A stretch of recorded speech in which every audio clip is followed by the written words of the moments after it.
Hey everyone, today we're going to be opening up 2 cans of really old fish from the 1970s, early 80s era. Right here we have a container of Jack mackerel. This container has a bulge to it. It's got pressure. This is pressurized fish that's 40, 45 years old. A lot of pressure in there. I'm hoping it's not going to be as bad as the time we opened the Scherstrom. But I've opened fish and sardines on this channel before. They've never stunk before. Not where it would destroy the whole room.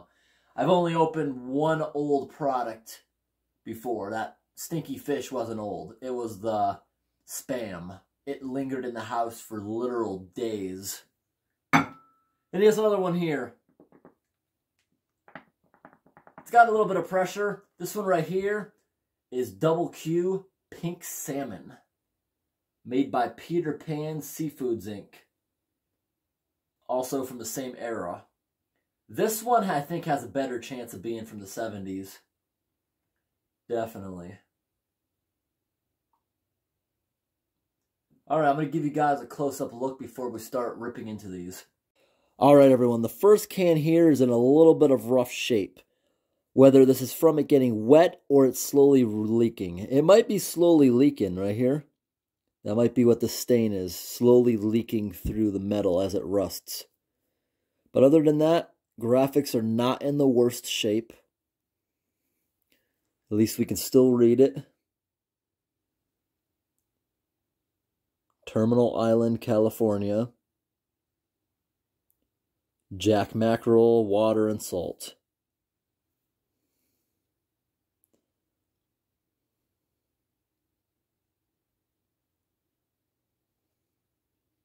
Big bulge. And the second one here, the little can, is in much better shape.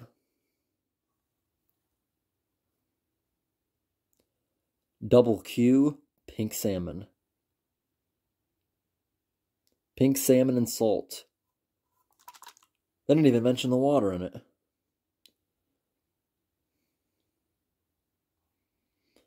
Alrighty. It's time for stinky time. It's time to get the old rival can opener.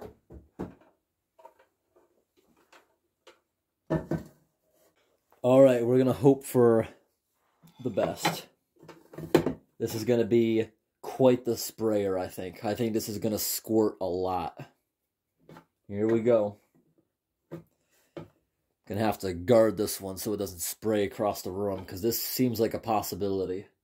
This is gonna be a gross one, you know. I'm gonna prepare a little better for this. Gonna hold this here to catch the spray. Now, I'm just gonna let out a lot of air. 1, 2, 3. Whoop. Not terrible. We did catch a little bit. Yeah, this doesn't smell that fishy. Kind of smells like cat food. Very light fishy smell. What do you think? Looks kind of ground up. Are we going to find any solid fish in here once we pour it out into the plate? Let's see.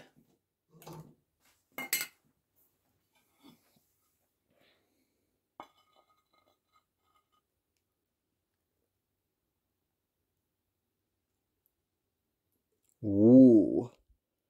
It tried to keep its shape, but not really. There was a lot more fish in there than I thought. Wow. Still looks pretty good. Take a look at that. Yep, we can definitely still see the fish in here.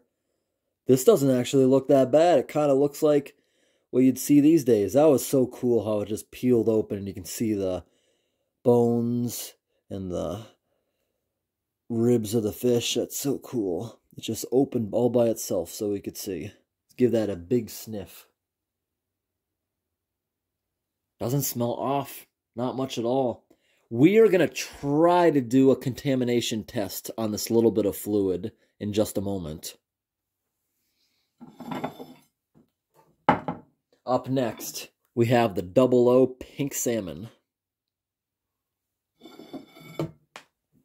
Not under nearly as much pressure. 1, 2, 3.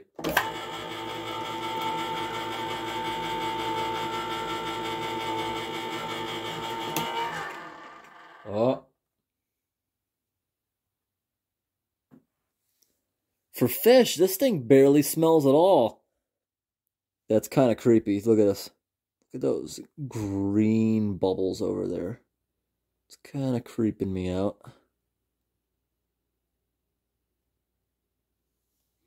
All right, let's dump this thing out.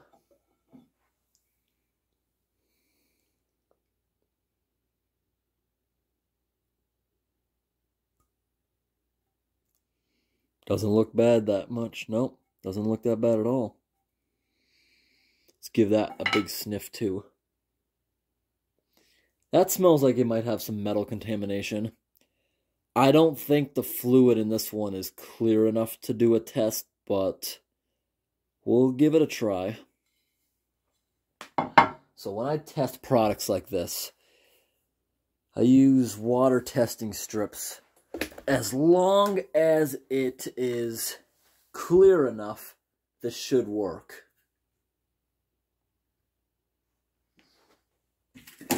This is what we use right here. Water test. This will tell us copper, lead, and iron. Most commonly in this stuff we find lead and iron. Copper's kind of rare. We need 2 of them. This doesn't smell bad at all for fish. Alright, see what I'm going to do? Should go in backwards. Just got to get the colored things wet, and then it'll give us a result almost instantly. Bang it off, and put it down on the counter. Let that start developing, and we're going to try the other one. You know, I think it's going to work. Yeah, it'll probably work. Just gotta wet all those tabs. Wet them nice and good. Bang off that fish. Yeah, that's gonna work. We'll look at that in a minute.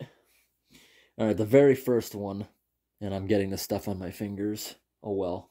I'm gonna have to wash up. Alright. First up. Alkalinity. Not bad at all. Yep, it looks very low. pH is very low. I'd say that's around 5 or even lower. Hardness,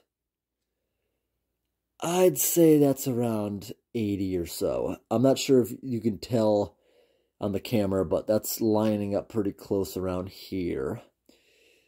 Iron, not terrible, but there is some iron. I'd say around 3 parts per million.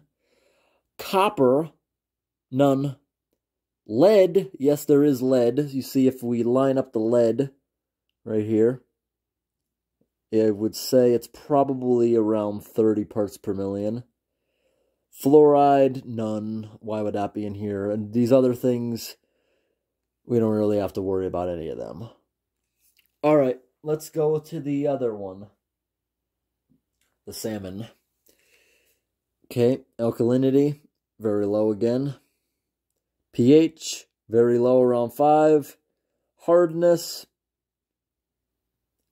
close to the other one, I'd say. Maybe a little lower. Iron, there's a lot of iron in here. Way up there, towards the end of the scale. It's 5 parts per million, or probably even higher. The scale doesn't go there. No copper. Yes, there is some lead. We're lining it up. Probably around 30 parts per million. And the rest of that doesn't really matter to this test that we're doing. So, that was interesting. All right, let's go feed this to our sink.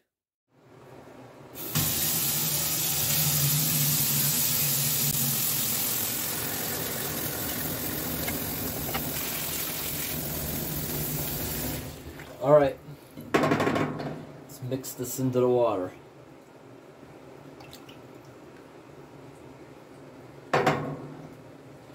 And we're going to mix the other one too.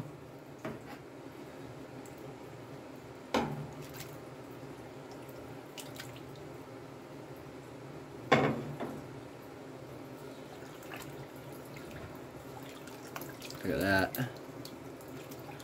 Grinding it up nice and fine with my fingers. And I'm about to pull the plug down to the tank. There we go, it's going. An old fish whirlpool.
Alright everyone, I hope today's video was interesting. Thanks for watching, and have a great day.